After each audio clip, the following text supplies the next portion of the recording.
Ciao ragazzi, è da moltissimo tempo che non vi parlo di fiabe e qualche giorno fa ho pensato che fosse arrivato il momento di farlo. Inspiegabilmente, il giorno dopo averlo considerato, ho ricevuto un'email da parte di Valentina, un'iscritta al canale, che mi ha proposto di parlare proprio di una fiaba, il pifferaio di Hamelin, o il pifferaio magico. Una coincidenza, direte voi. O forse è stato proprio il destino a volere che portassi questo tema sul canale oggi.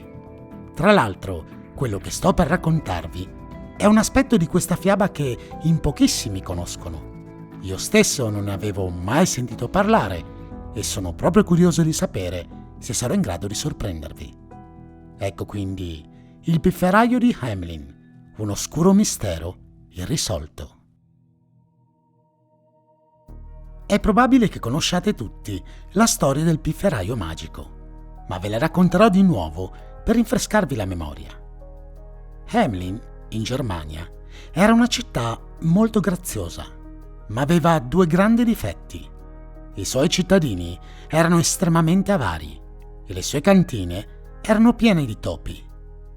Dopo aver provato a scacciare quelle orrende bestie in tutti i modi, senza successo, in città si presentò un uomo che fece al sindaco una proposta. Vi libererò dai topi, ma in cambio dovrete darmi 1000 monete d'oro. La richiesta non sembrava eccessiva e il sindaco accettò. L'uomo impugnò quindi un flauto e si mise a suonare. Come per magia, i topi iniziarono a seguirlo. Li portò sulla riva di un fiume, li fece entrare nell'acqua e annegarono tutti. Poi ritornò in città per ricevere la sua ricompensa, ma il sindaco non sembrava più così propenso a concedergliela. Chiese ai suoi concittadini cosa avesse dovuto fare, ma erano tutti avari come lui e chiaramente gli dissero di non rispettare l'accordo e di non pagare. L'uomo s'arrabbiò e pronunciò una semplice frase: «Oh, vi pentirete di quello che mi avete fatto». Poi uscì in strada, impugnò nuovamente il suo flauto e cominciò a suonare.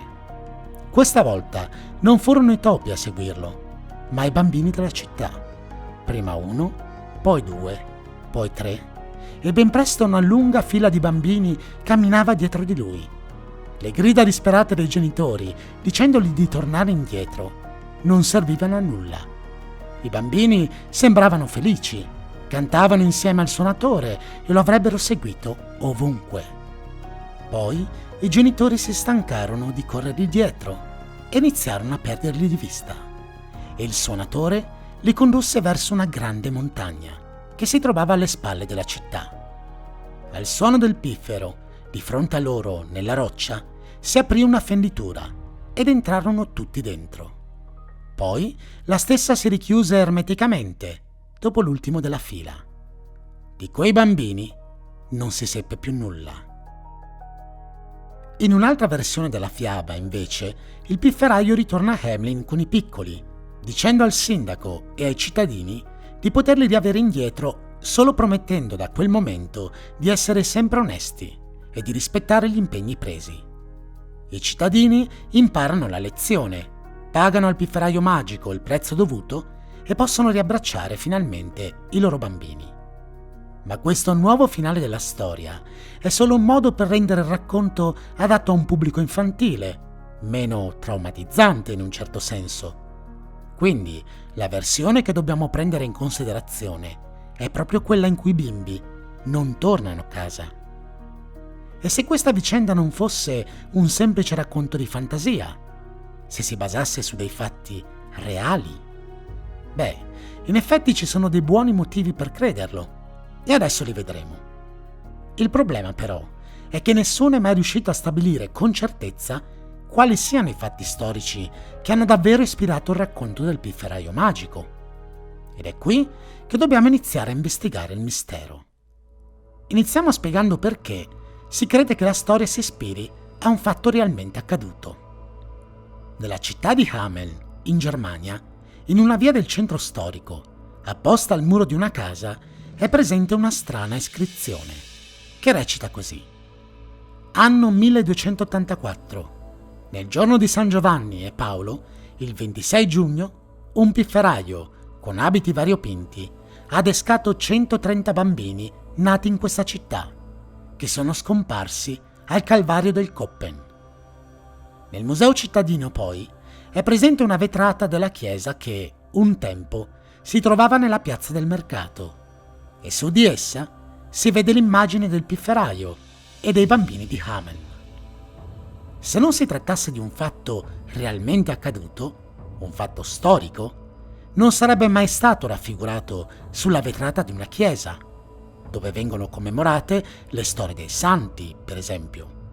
In pratica, secondo lo storico Hooker, è praticamente sicuro che un fatto del genere, vale a dire la scomparsa di un gran numero di bambini condotti da un uomo fuori dalla città, sia realmente avvenuto. Ma allora, a cosa ci si riferiva realmente? La prima ipotesi che si fece prese in considerazione anche riferimento ai topi. I topi portavano la peste, quindi pensare che i bambini fossero stati condotti fuori dalla città per essere protetti dalla malattia non era poi così improbabile. Tuttavia, la grande epidemia di peste arrivò in Europa solo nel 1347. Se l'iscrizione dice che il fatto accadde nel 1284, le date non coincidono. La seconda ipotesi, invece, vede i bambini essere vittime di una malattia, per esempio quella della corea reumatica, un tipo di encefalite.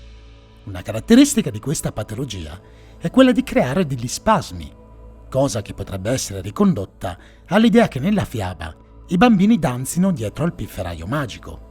Visto così, quindi, il pifferaio sarebbe una rappresentazione simbolica della morte, che avrebbe portato via i 130 bambini alle loro famiglie.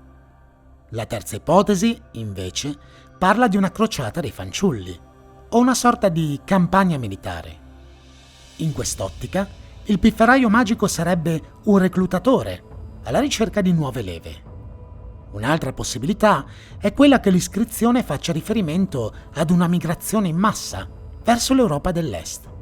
E questo punto si rifletterebbe anche nella versione della fiaba proposta dai fratelli Grimm, nella quale si dice che i bambini vengano portati in una caverna attraverso la quale è possibile raggiungere la Transilvania.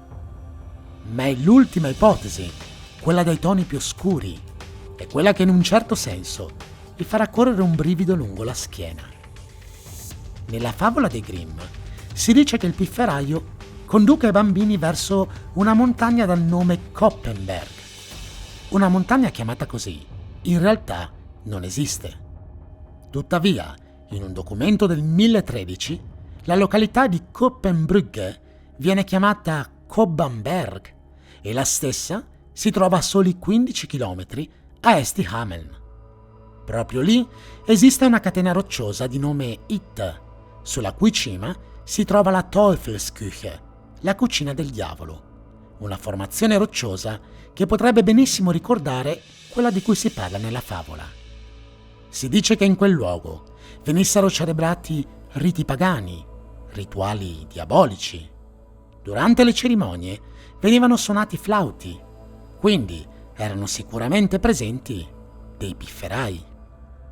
Secondo la teoria di un ricercatore locale, Gernot Husam, questi riti erano malvisti, venivano considerati azioni peccaminose, e questo avrebbe suscitato l'ira dei bigotti conti di Spiegelberg, che abitavano in un castello proprio nel territorio di Koppenbrugge.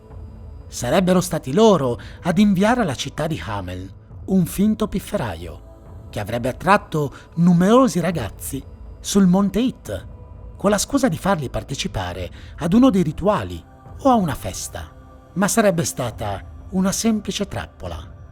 Una volta lì, sarebbero stati rinchiusi in una grotta, debitamente sigillata, forse causando una frana. Quindi, di quei ragazzi non si sarebbe saputo più nulla. C'è da dire però che nell'iscrizione si è sempre parlato di bambini, ma non si sa esattamente che età avrebbero avuto i poveri sfortunati caduti nel tranello. C'è anche chi, spingendosi oltre, ha parlato di una sorta di sacrificio in massa dei bambini di Hameln, ma quest'ultima ipotesi ha più l'aria di essere una leggenda. Sia come sia, non c'è dubbio che adesso la fiaba del pifferaio magico assuma un altro significato e anche leggermente inquietante, se vogliamo dirla tutta. Ma tu avevi mai sentito parlare delle differenti ipotesi per spiegare questa favola? Quale ti ha colpito di più e perché? Fammelo sapere in un commento. Prima di finire, voglio salutare e ringraziare Valentina, non solo per avermi suggerito l'argomento di oggi, ma anche per avermi mandato un sacco di link e immagini che ho utilizzato per creare il video. E ti ricordo che se anche tu hai un suggerimento da darmi, me lo puoi far arrivare a questo indirizzo email. Grazie a tutti ragazzi. Se ti è piaciuto il video, iscriviti al canale, lascia like o condividilo con i tuoi amici. Un saluto e al prossimo video dell'inspiegabile.